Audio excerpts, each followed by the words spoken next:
Assalamualaikum warahmatullahi wabarakatuh. Kami dari kelompok 9 akan menjelaskan materi tentang setnet, di mana anggota kelompok terdiri dari Rivaldo Tarigan, NPM 230 110 170 0017. Yang selanjutnya ada Ana Muslimah, NPM 230 110 190 008. Selanjutnya ada Kartika Nureska, NPM 230 110 190 029. Yang terakhir ada Marhadinda Aufira Binu, NPM 230 110 190 041. Nah, langsung saja masuk ke materi pembahasan, yaitu mengenai setnet. Setnet adalah alat tangkap yang dipasang atau diset secara menetap di daerah penangkapan atau fishing ground. Setnet dibagi menjadi 6. Yang pertama ada daimi, yang kedua ada otosiami, yang ketiga ada masuami, yang keempat ada hariyami, yang kelima daisiami, dan yang terakhir ada eriami. Selanjutnya ada konstruksi dan bagian-bagian kapal. Di sini terdapat gambar beserta keterangan mengenai bagian-bagian kapalnya.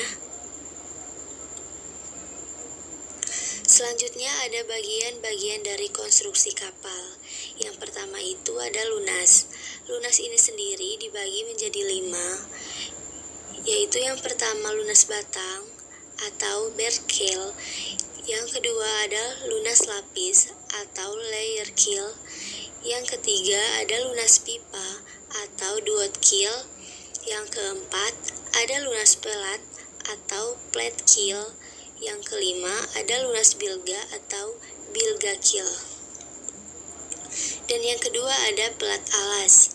Yang ketiga penumpu tengah atau center girder.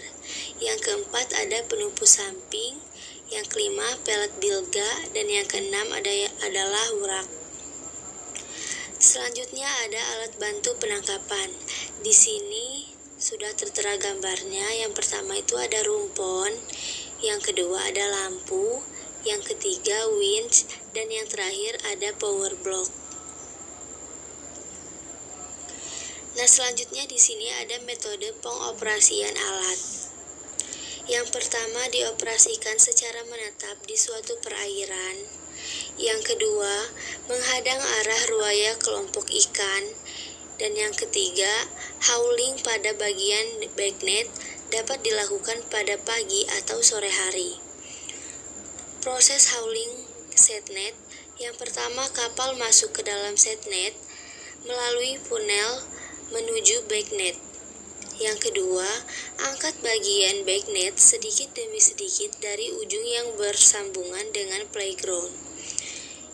Yang ketiga, setelah ikan terkonsentrasi dalam backnet, angkat ikan hasil tangkapan dengan serok. Selanjutnya ada hasil tangkapan. Nah, hasil tangkapan ini dapat menangkap 2 jenis ikan yang berbeda, yaitu demersal dan pelagis. Ikan yang biasanya tertangkap pada setnet adalah ikan-ikan yang bergerombol atau bermigrasi.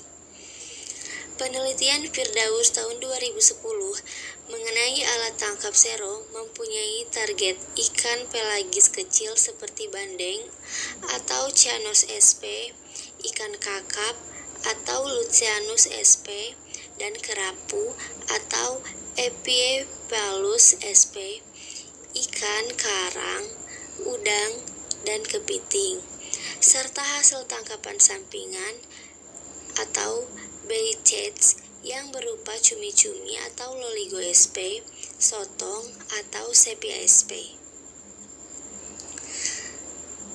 Selanjutnya ada daerah penangkapan ikan. Setnet tergolong suatu alat tangkap pasif yang terpasang permanen di dalam kolom perairan. Umumnya dioperasikan di dalam pesisir yang dekat dengan pantai. Nah, di sini ada sebaran alat tangkap di Indonesia. Uji coba pengoperasian SetNet di Indonesia pertama kali dilakukan di Pacitan tahun 1981 oleh Balai Riset Perikanan Laut.